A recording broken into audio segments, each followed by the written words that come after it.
Hey, Stella. These massive AI models are exciting, but why does generating text sometimes feel like watching paint dry? Oh, absolutely, Alex. That latency is a huge bottleneck. LMMs are sequential, one token at a time, each needing a full forward pass. GPUs, despite their power, often sit idle. It's truly inefficient. Truly inefficient. Wow, even with all that power, we're still going word by word? Like a slow assembly line. Can we speed it up without breaking the model? Exactly. Speed without breaking. Speculative decoding is a total game changer. It's an optimization that changes this sequential nature. Instead of one token, it predicts and verifies multiples simultaneously.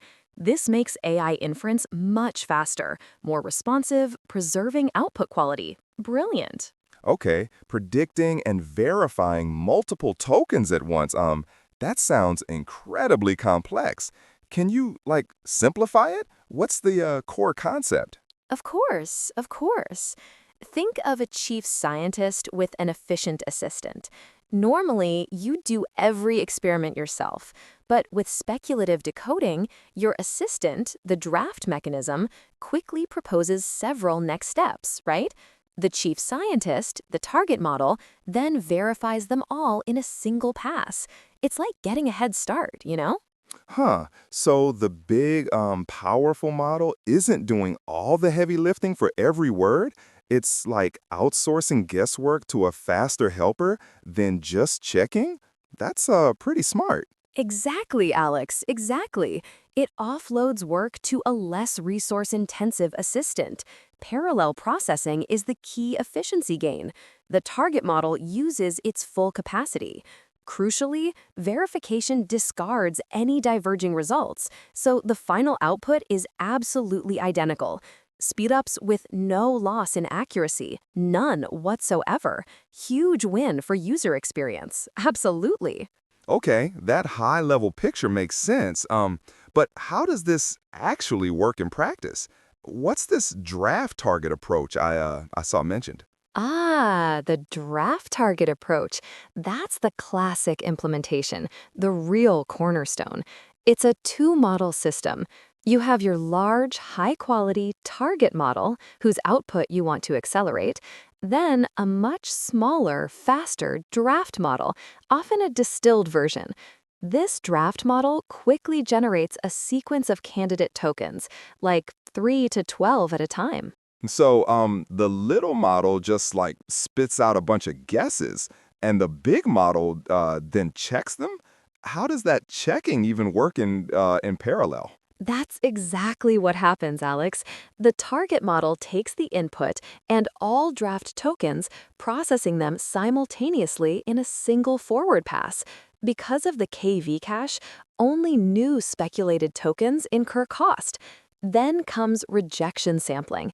It compares p-draft against p-target. If p-target is higher, accepted. If significantly lower, that token and all subsequent draft tokens are immediately discarded. Then it reverts to standard generation. It's robust, truly robust. Okay, that draft target makes sense. But I also saw something called Eagle 3. Is that just a fancy version or is it a completely different approach? Oh, Eagle 3. That's where things get even more exciting, Alex. It's a significant evolution. Core difference? Eagle doesn't need a separate draft model at all. No separate model. Instead, it operates at the feature level, extrapolating from the hidden state just before the target model's output head. It uses a lightweight auto-regressive prediction head that ingests features directly, so it totally eliminates overhead. It's incredibly clever, truly clever.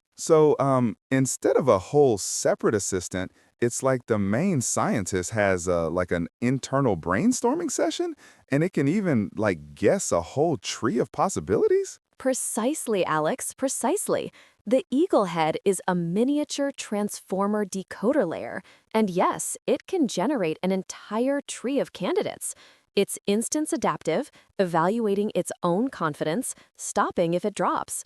This allows exploring multiple paths efficiently. Eagle 3 uses multi-layer fused feature representations and a context-aware dynamic draft tree. These candidates are verified using parallel tree attention, pruning invalid branches, boosting acceptance rate and throughput. It's just incredibly advanced, truly cutting edge. This all sounds, incredibly powerful, Stella, but, like, how much of a difference does this actually make in the real world? Is it just a slight tweak, or is it a game changer for users? Oh, Alex, it's a monumental game changer. The core latency bottleneck in standard autoregressive generation is the sequential cost. 3 tokens taking 600 milliseconds, for instance. Speculative decoding collapses those waiting periods into one, generating 3 tokens in 250 milliseconds versus 600 milliseconds. That's a massive, massive difference, you know? Wow. So, instead of text appearing word by word, it's, like appearing in chunks, much faster. That would make, chatbots feel a lot more natural, right? Absolutely, Alex. Absolutely. Users see it materialize in much faster multi-token chunks.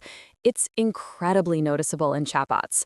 Lower response latency creates a more fluid, natural conversation, making AI feel more responsive, more human-like. It's a huge improvement for user experience, a truly huge improvement.